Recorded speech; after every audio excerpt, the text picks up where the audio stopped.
Hello everybody and welcome to Between the Flags on the Bondi Rescue YouTube channel. I'm your host Steve Crombie. We have a very special guest to us with us today actually. The boys love him, the girls love him, even his ex-flatmate Joel loves him. So I think we're on a good thing. Thank you everyone from around the world for tuning in. Let's roll the beginning of this episode.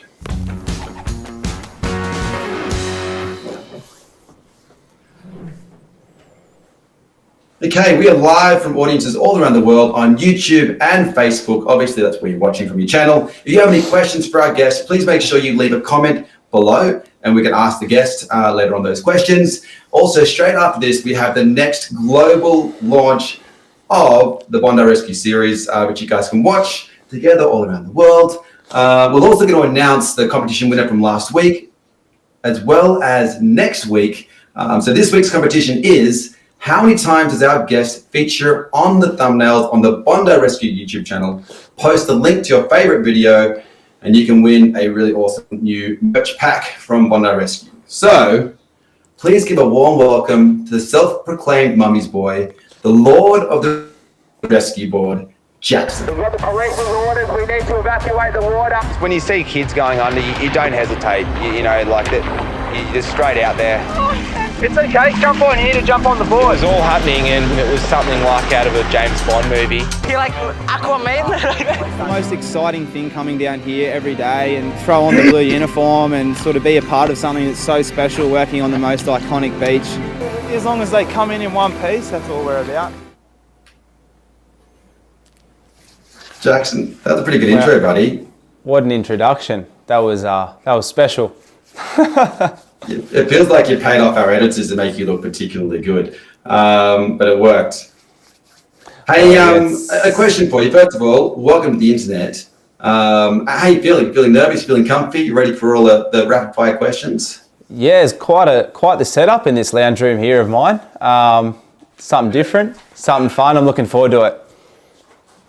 You look actually way better than I do with that lighting, so clearly they're doing a good job at your end. Okay, so we have a few thousand people who are tuned in to watch you right now, and actually your mum told me that you're a particularly good public speaker, so I'm guessing we're going to be in for a pretty good treat here. Is that true? I don't know. I guess everyone else can be the judge. Yeah, right. I heard you actually speak a lot of weddings and the like, but we'll come back to that later on. So look, before we get into it, I was scrolling on your Instagram and in your stories, and I found a particularly random post that you made that I was pretty confused by. And I was wondering, did you ever actually find the person who owned this particular item? Oh my God. No, well, unfortunately not. I hope they came and picked it up from lost property, because I think they were sitting there for a while. That was a random day. I was sitting in the North Bondi Tower and some bloke just walked up and handed me a false set of teeth. So it's just never-ending stuff happening down there at Bondi. It's unbelievable. Oh man, it's golden. And you know, as a lifeguard, like a lot of the lifeguards are local and they're brought up in that area in around Bondi and Sydney. But your journey was pretty different because you're from Queensland, right? How did you manage to get to Bondi? Queensland born and bred, mate. Yep. Proud Queenslander. Been down here for 8 years. I think I sort of just come down because I needed to get out of home.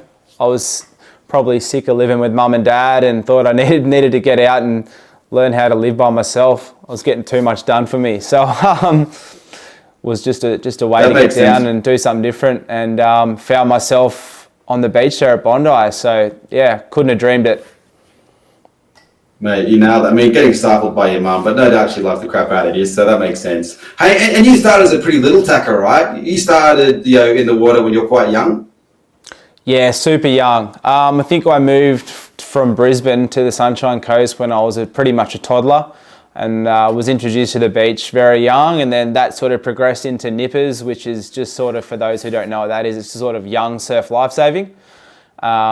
And just really found a love for the sport and did it competitively, and then sort of shaped me. And so, yeah, there's a little photo of me there going down a bomb wave when I was a little grommet. So it's just, I guess, in my DNA. And speaking of which, a little birdie told me that you were actually Australian champion at one stage. I think it was the under-19s. What was that for? Can you tell us a bit about that particular event that you won the Australian Championships? Geez, you've got a few birdies, Steve. So we won the event called the Taplin Relay. That was at the Australian titles in Perth, I think in 2009. So that was just when I was young and in a team, and yeah, probably at my best back there. The rig's not looking as good anymore, but was certainly fit back then and loved the sport, still do. And yeah, a lot of the boys at work just call me Clubby, which is just a word for a surf lifesaver, because I've come from a different background to those guys. A lot of those guys are surfers, and I've grown up doing it as a sport. Right, and so paddleboarding, that's like your thing. And incidentally, from that photo, I was also told, but that photo was up and down the highway on billboards way back in the day promoting lifesaving. Is that true? Yeah, for some reason they thought it was a smart idea to use my head as the advertising billboard for the next season. So apparently it was everywhere on the Gold Coast. So that was, I guess it was pretty cool. Yeah, it looks very cool. And so, given your paddleboarding skills, that's going to play into, great value when you're down at Bondi. We've actually got a really good video of you rescuing somebody, showing your paddleboarding skills. So we're going to roll that clip right now. I said, "Oh, do you want to lift in?" And she said, "Please, I'm Bianca. I'm Jackson. Hop on." I thought, wow, I feel like I'm on some sort of speed date.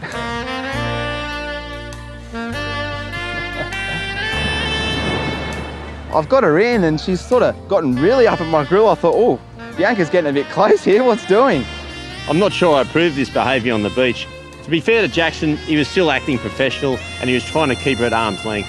I've worked down here for a while and I've been congratulated before, but the way she sort of went in, it was definitely unexpected. So, Very cheeky. Look, many men have been asking, how often does this happen to you? Oh, mate, just by chance, I think the cameras were there. That rarely happens. Or, I think it was Christmas Day and she's probably had a bit of liquid confidence and in she went. So that was a different experience. It certainly doesn't happen every day. Right, it certainly makes me feel like I want to be a lifeguard. Very motivating to me to go and do my training course. So, look, these days, does anyone actually have the keys to Jackson's heart, or are you still, available? No, I'm off the market now. I've probably, it's been coming up to 2 years now with my partner Millie. So, yeah, there she is. Oh. So yeah, very much in love, and she's now lucky enough to live with me. Have to put up with lucky enough to live with you. Oh, look, I've heard some stories about living with you, buddy.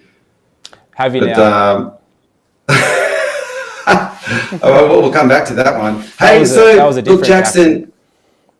We've got a fair few questions coming in from people around the world. There's lots and lots of questions. Alex from our team has actually been sorting through them. I'm going to throw it at Alex right now to ask you some questions. Thanks, Steve. There's so many questions coming in for Jackson, and I'm so excited to dive into them. Jackson, are you ready? I'm ready. Let's do it. All right. So the first one comes from Angela, and they're tuning in on YouTube, and they're wondering, being a lifeguard can be stressful. What is your favorite method to keep yourself calm?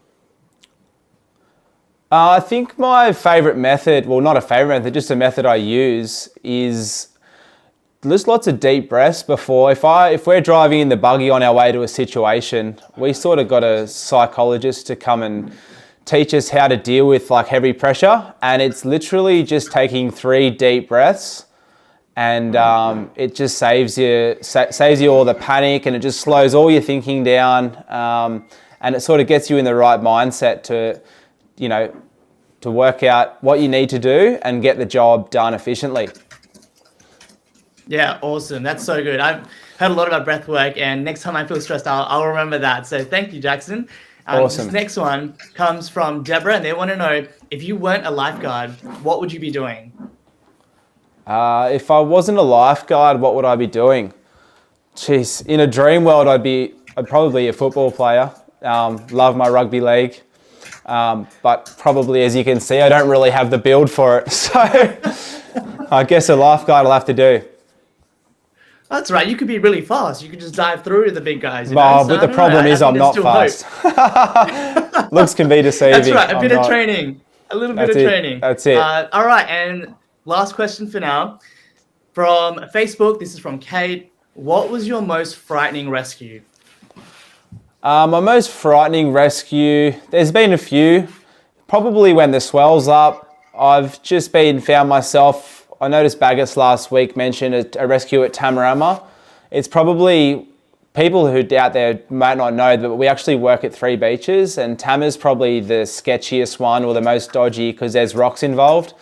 So probably when we've had a big swell in there, and when you find yourself in some pretty hairy situations, again, use your deep breathing, and you've sort of just got to put your body on the line and sort of rely on your colleagues to back you up. But I can't think of a particular one, but one of the ones at Tamarama that we do, and we get a few of those each year. Yeah, awesome. We have heard a lot about Tamarama, so yeah, just stay safe out there, Jackson. Yeah, they might have to film that's all I have for you for now. Episode of Tamarama Rescue. I think you might have to. That'd be pretty cool. I'd be into it. All right, Steve, I'll hand it back to you. Thank you very much, Alex. Great questions from the audience. Please get them coming in on YouTube, Facebook, and we're going to be curating them as we go through this episode. So straight after this episode, we've actually got, again, the live stream of the next episode of season 17. But before we go to that, I'm going to actually throw out a little teaser of the next episode. Let's roll that tape now. Yeah, just attention everyone in this corner here, please come out of the water. As I was making the announcement, there was one head that had just drifted off the sandbank, and then all of a sudden, he was gone. The closer I get to this patient, the worse it's looking. His eyes just looked so vacant that it was almost like he was unconscious. It just looks horrendous. I get to the patient who's just being held up just by a clubby, and the only thing going through my mind is I've got to get him to shore as fast as possible. Wait, buddy! Hey, buddy! Wait! Hey, open your eyes! The shock from the situation has left them borderline unconscious and unresponsive. I've just got to shake him and sort of hit him on the back just to wake him up and get him to come to. Line up on the board there. Don't worry. No, you're right. It was kind of like waking up out of a really deep sleep, except that deep sleep was almost a forever sleep. Mate, that's pretty hectic, Jackson. Do you remember that moment? I wasn't there that day, but that's my good friend Will, the white rhino we call him. He's probably twice the size of all of us, but he's a great lifeguard, and it looked like a pretty hairy one. So yeah, we find ourselves in some crazy situations like those, and I guess you'll have to watch the episode to find out what happened. Oh, good hook, good hook. Hey, speaking of good content, look, we've trawled through a lot of footage of you over the years at Bondi Rescue on Bondi Beach. And we've got a few ones that are our favourites. This next one, we're going to roll right now. Let's show that clip. My daughter's not feeling well, her whole mouth is swollen up. What's happened? Is she eating something? She's coming in. Thank you. Look at her lips, it never looks like that. Okay. No, she got stung at all? Yeah. I'm not sure. I wasn't with her in the water, so it could be a blue bottle. I'm not sure. Can you feel any restriction breathing in your throat? Then, crucial information from Chelsea's dad. About 2.5 hours ago, she had some shrimp for the first time with them. Oh, okay, yeah. Dad tells us she's had prawns, so straight away for me, anaphylaxis. Yeah, I think probably maybe a bit of anaphylaxis to it. Can you help? Yeah, we can have an EpiPen. We do all the training down at the beach with the EpiPen, but I'd actually never administered the pen before. There's a button on one end, and if you put it in the wrong way, you get the needle straight in the thumb, and it is a thick gauge needle. I'm feeling a bit nervous at this point. I honestly think I'd be better off paddling out in 8-foot surf trying to pick up the patient. but I'm gonna have to do it. Just think. It's okay. One, two, that's all right. It's okay. It's okay. Yeah. It's okay. There you go. That's okay. That'll make you feel better. Within moments, she was feeling 1,000 times better. Look, It's a first for everything. it was the first time I've given an EpiPen too. So I tried to act like I knew what I was doing, but I think we got it in there. Just stuck in. Yeah. You look like you're feeling much better. Yeah.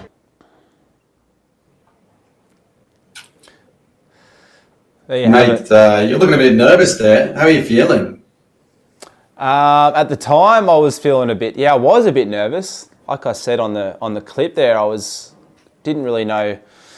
I hadn't put one in before, so I wasn't sure how it was going to go. And I'd heard stories of them going in backwards and administering it into yourself. But no, it was fine. We got there in the end, and no more prawns for her. Yeah. Have you been known to put it in the wrong way around before? Myself? Yeah. No, I haven't. I've just heard of previous guys doing it. So I guess it was in the back of my head before I did it. So I was reading the back of the instructions booklet, and I was like, oh, here we go. Yeah, well, it looks like you got that right. And hey, out of interest, like it sounds so dangerous in Australia, like swimming in the beach, eating prawns, you're going to die. If you didn't have that EpiPen there, what could have happened to that girl in that circumstance?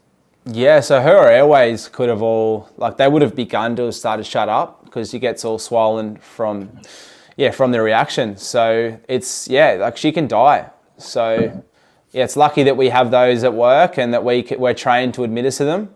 Like I said, even though we're trained to do it, it doesn't matter until you actually have to do it in real life. You can press it into a dummy as many times as you want, but it's a different thing when it's the reality's face in front of you.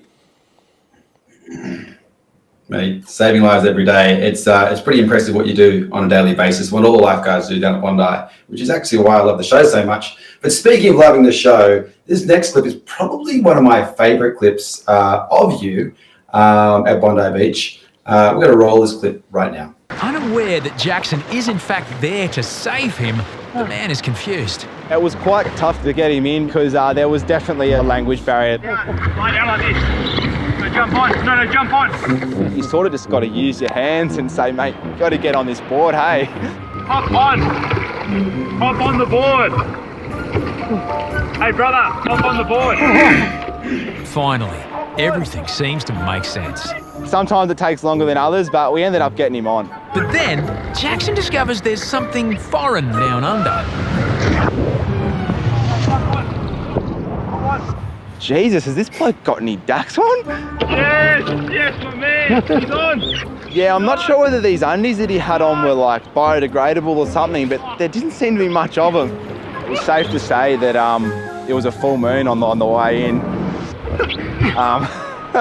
It was quite the sight. He just gave me a wave and off we went our separate ways. One of the more difficult ones I've done, but here he is, he's coming in. Mate, have a go at those undies. I did see out the corner of my eye, his wife was fuming. She wasn't speaking English, but it was a universal tone of, I'm not happy with you and wait till I get my hands on you. He's in trouble, I think. The missus is into him. White clothes in water, they don't mix well. Mate, you certainly got the eyeful there. Have you had many nude dudes on your board before? Happy to say no. That was the first. He was as close to as nude as you can get. I noticed the producers even blurred out his underwear. It was that see-through. So, yeah, fair to say I was up to my eyeballs in it. and are there many other circumstances, when you're rescuing someone because it's rough surf, that they do come in without clothes on? Is that something that's happened before? Don't think so. You do see some funny ones. Like I've been dumped myself in the surf and I've lost my dacks and they've gone down to my ankles. But I have heard mates who have completely lost theirs and had to walk up the beach and do the Harold Holt. But not myself. Got it. And look, this is a pretty funny rescue for a viewer. But do you have any strong memories of some experiences that you've had that are some of your funniest memories of rescues on Bondi Beach? Look, that one right there, that was up with it. There's been a couple. Obviously, like my mates at home, they've seen that clip, and they often say to me, like if we're having a beer, they'll say, "Geez, this bloke got any ducks on?" Like it's sort of just taking the piss out of the whole thing. So I probably won't ever live that one down. Yeah, right. So hey, look, I wanted to go back to some of the questions earlier because there's been some very big changes in your life more recently. Obviously now you mentioned Millie, you've got a serious lady in your life. Is she your living girlfriend? Is that right? Yeah, she moved in not long after we got together, moved down from the Gold Coast. So, yeah, I guess so. Big moves, man, big moves. And like from the look of Instagram, it does look like she holds the keys to your castle these days. Oh, absolutely. Yeah, we just finished a trip. That's at our mate Berkey's wedding. He's actually on the show for a season or two, so that was pretty cool. Josh got married in Lake Como, and Millie and I planned a trip in Europe for 6 weeks. And went around there together, and she sort of did up the whole itinerary, and I was just the little puppy dog following it around because she did all the organising. It actually looks amazing, and you do look like some sort of, excuse me, you do look like some sort of international spy in that picture. You look seriously sharp in that suit. Well, it's golden hour, Steve. You know what? I'm sure you heard of golden hour. So golden hour, golden my boys, partner Millie golden knows balls. all the angles, so I guess I'm just her prop. You're being trained extremely well, but I mean, now that you're living together, like, how does Joel feel about being replaced? Oh yeah, it was a bit of a tough conversation. So can you clarify for the audience who Joel is? So Joel was a lifeguard on here, who's also one of my best mates. He was worked down at the beach for a few years, and he was down with us, lived in here for about 5 years together. So Millie's taken the reins now, and Joel's now living and teaching at a private school up the road. So I do miss the old fella. I miss the fun we used to have, but probably a bit of a healthier housemate I have now. The place is smelling a lot better. There's candles everywhere, diffusers. It's all happening in here now. So bit different. Yeah, knowing Joel, there probably wouldn't be items he'd often be utilising, actually. So, but I mean, like, how do you just the one, like, what do you think he thinks about this experience? Do you think he'd have any good tips for Millie and living with you, or? Well, I'm not sure. It's hard to say what goes through that guy's head. He's a weird fella. Or Joel used to do sometimes. He's definitely a weird fella. He's a weird fella. There was a lot more Uber Eats drivers coming to our door back then, I'll say that much. Yeah, well, he's also called Loaf, right? Actually, look, we did do a bit of research, so why don't we just go and ask Joel? Hi Jackson, Joel here. I'm not sure if you remember me. I'm the guy that you kicked out so that your girlfriend could move in. Great to catch up with you sometime and give me a call. You must have changed your number because it's not working anymore. But 3 tips for living with Jackson. Number 1, always have some emergency fruit on standby. Jackson has been known to wake up in the early hours of the morning and go to the fridge and devour some jackfruit. So don't be shocked if you go into the bathroom in the morning and you find a little mandarin peel there. Also, he can have a habit of forgetting that he's eaten fruit. So I suggest setting up some sort of camera next to the fridge just for proof that you haven't eaten it, because he will blame it on you and ask you to pay for it. Rule number 2, if you are eating next to Jackson and you are watching a television show, keep the remote handy, because you're going to need to pause it, because you won't be able to hear a goddamn thing. If he's eating noodles or anything like that, just get up, go for a little walk around the block and come back once he's done. Number 3, if he's watching the football, just make sure that you have some sort of sturdy surface. He likes to assume said position here, and he'll perch like that for 2-3 hours. With that said, there's my top 3 tips. Best of luck. I hope it works out better for you than it did for me. Oh, God. It's pretty good tips there. Do you think Millie would use any of them? Oh, look, Yeah, she'd be well aware of all of those habits. She's coming up to 2 years with me now, so she's used to it all. She's seen it all the erratic behaviour. Yeah, I feel sorry for everyone else to live with me. Yeah, got it. Excuse me. Speaking of people who had to live with you, we actually spoke to another lady who has lived with you. I mean, you did say this was the first one you ever lived with, but I believe that's not completely true. And we were going to go to her, but however, we got her. Oh my God. Well, we're going to go to the other lady who lived with Jackson. So I don't think you should be telling some true stories here. Let's roll to the next guest. Oh. Hello. Hello, Jackson's mum, Larissa. Hello, Mum. Hello, Steve. How are you? Good. Nice to see Hello, you. Jackson. How are you? I'm good. Good to see you. So, look, Larissa, thank you so much for joining us. It's great to get a chance for you to catch up with your lovely son in front of so many thousands of people around the world. But a big and important question, like, what do you think of Millie? We absolutely love Millie. And that's the honest truth.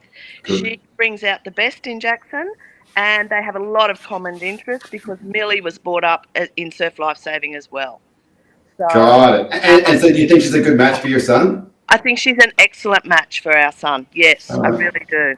Okay, that's good. That's good. And are you glad that, like, did you ever think Jackson would settle down with someone besides Joel? Oh, I'm so glad. It's like a sense of relief, to be honest, that I've got someone that's got his back as much as I do. And, it's really lovely to see them together. We really enjoy their company as well when we see them. Jackson, you've got a very lovely mum, by the way. I had a good chat to you beforehand. You're clearly made from good stock. Now, Jackson's mum, Larissa, what are 3 tips you would like to share with Millie, like now that Jackson and Millie are living together, given you've lived with Jackson for so long as the former woman in his life? Well, she's probably worked it out, but number 1 tip is when the football season is on, be prepared to run your social life around the Broncos games. You cannot go out when the Broncos are playing. You must. So if it's a Friday night and it's someone's birthday, you have to go Saturday. So that is just sports mad, to be honest. So be prepared for that. Number 2 is he loves a nap. So be prepared not to be spoken to for about 15 to 20 minutes in different various parts of the day because he's nodded off. And number 3 is if it's your turn to do the washing, Millie, make sure you pop those towels in the dryer at the end just so they're nice and fluffy. Are these true stories? Are these good tips, Jackson? Yeah, she's pretty spot on. She's pretty spot on. She lived with me for 23 years, so she knows what's up, knows all my behaviour as well. So you've done well here, Steve. Joel into Mum, into Millie. You've covered all bases, mate. Good to see you, mate. Awesome. Hey, Larissa, you're amazing. Thank you so much for staying online. It's really lovely to see you and lovely to see the wonderful relationship you have with your son. So thank you very much for joining the stream. Appreciate it. And enjoy your training session coming up next, all right? I hope you have a good training session. Okay, thank you. Bye. Now, Jackson, how's that, buddy? It's catching up with your mum midway through the stream. Yeah, wow, you guys are impressive here. Yeah, she rings me twice a day anyway, so it's not like I haven't spoken to her recently. Got it. Clearly you guys are very close. Now, look, Jackson, your mum, your girlfriend, Joel, everyone says that you are, and yourself, say that you're a footy fanatic, like a full fanatic. Is that true? Oh, it's. I hate to say it. I love it. I'm obsessed with the footy, and probably ever since I was born, my dad. It comes from my old man, so she can blame Dad for all those habits. Yeah, right. I mean, Joel even said that you used to cry in the preliminary games if your team lost. Is that true? You know what? I'll admit to a lot of that. I think he's telling porkies there. I'd be more likely to cry if we won the grand final. I don't cry when I'm sad, only if we win, which hasn't happened. Okay, cool. And what's your favourite team? You're from Queensland. Is it the Brisbane Broncos? Yeah, very much so. Love them. So. Right. How long have you been following them for? Oh, since I was out of the womb, pretty much. As soon as I think there was a Broncos jersey ready for me when I was a baby, pretty much. So just grew up following them, and then Dad had season tickets, so we used to go down together. It was a bit of father-son bonding, so I guess it's just progressed, and now it's a bit unhealthy, the obsession. I know it's unhealthy, but I can't help it. So speaking of unhealthy, like, how big a fan are you really? Like, do you have any examples that showcase your ultra fandom? Yeah, I've got a tattoo on my bum of the Broncos emblem, which is it's a bit tragic and a bit bogan, I guess you could say. But I'd had a few drinks in Bali one year, and I thought, let's just get it permanent. But I got it on my bum, so it's not so obvious. So it's really changed to get it on your bum. Is that where rugby league fans often get their tattoos, so they can show each other, or what was the reason to think of that part of your body? I think it was me trying to be responsible somewhat, it's not seen in public, because I'm not super proud of it, but at the same time I am. And then when I really want to get it out, I can. And Millie sees it a bit. She reckons she loves it. Should say anything to keep you happy, I'm sure. Yeah. Okay, well, look, given you're such a diehard fan of rugby league, we're going to test your mettle in a very special game. It's the first ever Bondi Rescue Rugby League trivia game. So you have 90 seconds to ask 10 hard-hitting questions. They're going to start easy and get harder as they go through. You know all about that. So are you ready, Jackson? Let's go. Okay. Okay, our time starts. Oh, wait. Before the time starts, and don't forget, anyone at home, you can play. This is Rugby League, a very big game in Australia. Anyone at home in the live stream can play. And time starts now. Who won the Wooden Spoon in 2023 National Rugby League season? The Tigers. Yes, correct. West Tigers. Who is the current coach of the Brisbane Broncos? Kevin Walters. Boom. What is the record for the highest amount of tackles in a single game by one player in the NRL? Oh. And who is it? That's tough. I think a guy called Cam McInnes might have broken it this year. Yes. And How it many? happened What's this the year. number? Oh, God. Might have been 72. Around 81. Very close. 81. Still, you got Cameron McInnes. That's great. Okay, what company makes the official NRL ball? Steeden. Correct. What was the score in the 2006 NRL Grand Final between Brisbane and Melbourne? Oh, Broncos won. I believe Correct. it was 14-6, maybe. Close. 15-8. I'll give you that, though. Broncos did win. Who has the most run meters for the 2023 NRL season? A, Dylan Edwards, B, Herbie Farnsworth, C, Clint Gutherson, or D, James Tedesco? Dylan Edwards. Correct. And with how many meters? Oh, Steve, no, I'm not sure. He would have averaged about over 200. Let me try and work it out. He would have averaged about 250. You got 90 seconds. 4,726 meters. Next question. When did the Gold Coast Titans enter the National Rugby League? 2007. No. Correct. Who has won the overall Dally M medal the most times out of any player? Oh, I'm not sure. Maybe Cameron Smith. 5 seconds. Cameron No, Smith. Jonathan Hurston. No. Bam. There you How go. many club games has Cameron Smith played in the NRL? Oh, he played about 360. 430 close. Final question. Wow. What minute in the 2023 NRL Grand Final did Penrith score the first three unanswered tries to defeat the Brisbane Broncos? Oh, did you really have to bring this up? I think he scored it in about this. Did Cleary score his try, or did Penrith score their I don't try? know. 62 minutes. What minute did Penrith score the first of three unanswered tries? Oh, 58 or 62, somewhere between there. 62. It's 62. Yes. Oh my God. Okay, that's amazing. So basically, that makes you a genuine rugby league savant. That's very impressive that you got the 60-second minute. I don't know. You got a 7.5 out of 10 there, buddy. That's. Yeah. I don't know how you got that last question. That's amazing. Yeah. That's a bit of Rain Man going on there. So, Jackson, congratulations. Was that easy for you? Yeah, so when it comes to like the numbers side of things, I'm probably not the greatest, but when it comes to like naming players, I'm like freakishly good. Like it's like, this is the unhealthy part. Millie will just like, she just looks at me sometimes and some of the stuff I spin off and she's like, you're crook in the head. But I just love it. So. It's a good crook though. It was awesome. Hey, look, we've got a lot of burning questions from our audiences on YouTube and Facebook. So we're going to throw to those questions now with Alex. Thanks, Alex.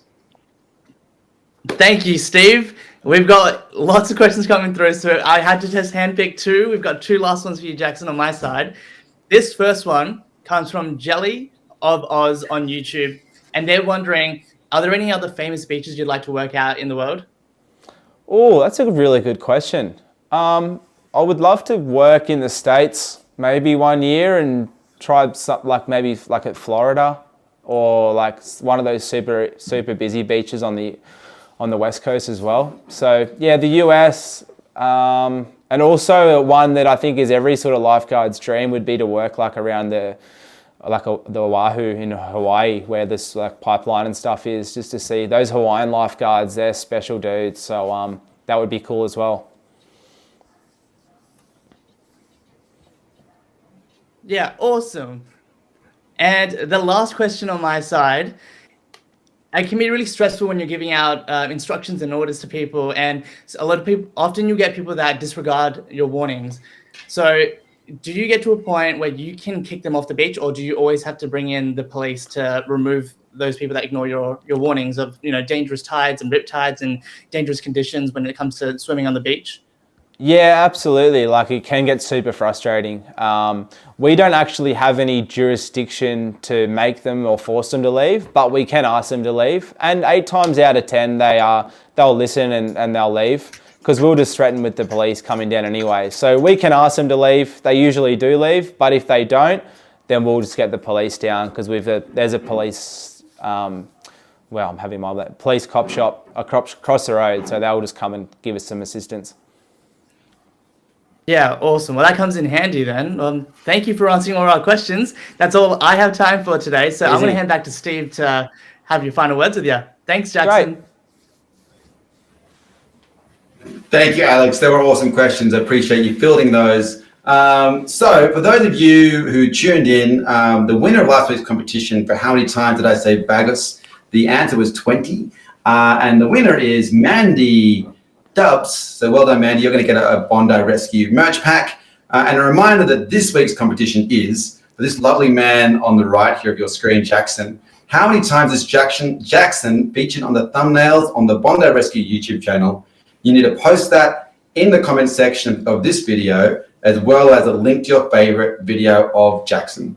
Okay? And we'll announce the winner in next week's live stream with the wonderful Whippet. If anyone knows Whippet, he's been one of the longest serving lifeguards on Bondi Rescue for Between the Flags. Well, that's all for this week, everyone. Jackson, coming back to you, buddy. How'd you go? Did you have fun? Loved it. That was great. Lots of effort put into that by the team. So impressive, but lots of fun too. Awesome. Hey, dude, you're amazing. Thank you for sharing your life out of the lovely house that you formerly lived in with Joel, now with your current girlfriend, confirming Jackson is off the market, and your mum's amazing. So thank you, Jackson. Folks, this is all we have time for Between the Flags. Huge thanks to Jackson. Thank you so much, buddy. Please leave any comments you have or questions in the comments below, and we'll try and answer them. Make sure you're following us on all of our social channels. Don't forget to stay online for the global launch of the next season or episode, of Bondi Rescue, right on this YouTube channel or Facebook page. And have a wonderful week, and we'll see you next week. Thank you. Bye.